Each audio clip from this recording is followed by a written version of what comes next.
sa dami ng mga pa-target or mga na-raise na mga fundraising sa loob ng MCGI, nagulat na lang din ng marami na ang dami palang mga investment na naiwan si Brad Ely sa Brazil, di ba? Ayan, pa-play nga natin ng konti saglit, Broccoli, pwede ba? Yung ano na yan. Ito yung song request sa mga hindi nakakaalam, ano. During that time ng pandemic po ito na nangyari.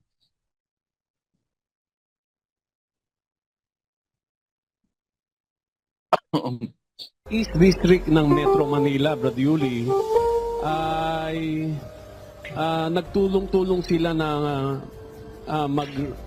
mag-raise ng fund na 1.5 million.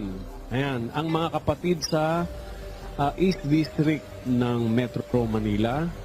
At ang request nila po ay You've Got a Friend. Is Nancy Ramos and family. Gusto po niyang mag-donate ng 10,000 dirhams para po sa gawain. At pinapabot po niya, kapatid Leila, ang kanyang pagpati, ang kanyang pagpati sa inyo naman. At sa Division naman ng Cavite ay nagre-request ng kantang Naghang. Sorry.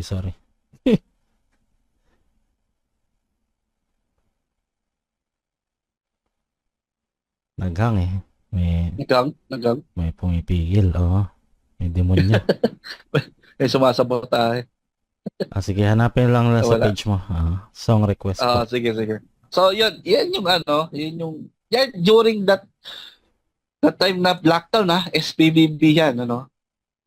Lockdown yan, can you just imagine, ano. Walang patawad tong ating sugo, ano. Talagang naghingi pa ng milyon-milyon.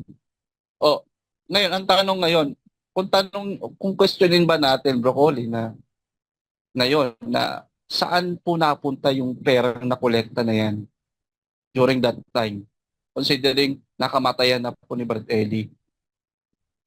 Sasabihin nila para ikasagawain niya, kaya maraming kapatid tumulong kasi para ikasagawain, di ba? Lahat daw ng ginagawa na Brad Ely sa Brazil ay para sa gawain. Nagtayo ng mga negosyo, ng hotel, restaurant, di ba? Yung mga farm, etc. Para daw ikasagawain. Nung namatay si Brad Ely, ang tanong, saan na napunta yung mga investment na yan sa Brazil? Napunta ba sa gawain, sa MCGI? Or napunta sa ilang individual? Ang tatanong lang tayo, di ba? Kasi nga, wala nang mabuting ulat na ipinapakita itong kultong ating pinanggalingan. Di ba? Yan ang dapat sagutin.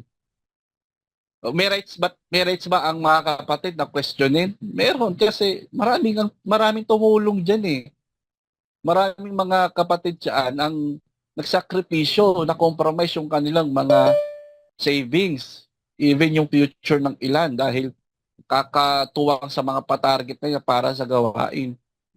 Nasaan na ngayon yan? Yung mga investment po dyan. Meron ba sila pinapakitang records na yan ay napunta, kinonvert o binenta into cash, kinonvert and then napunta sa savings ng MCGI?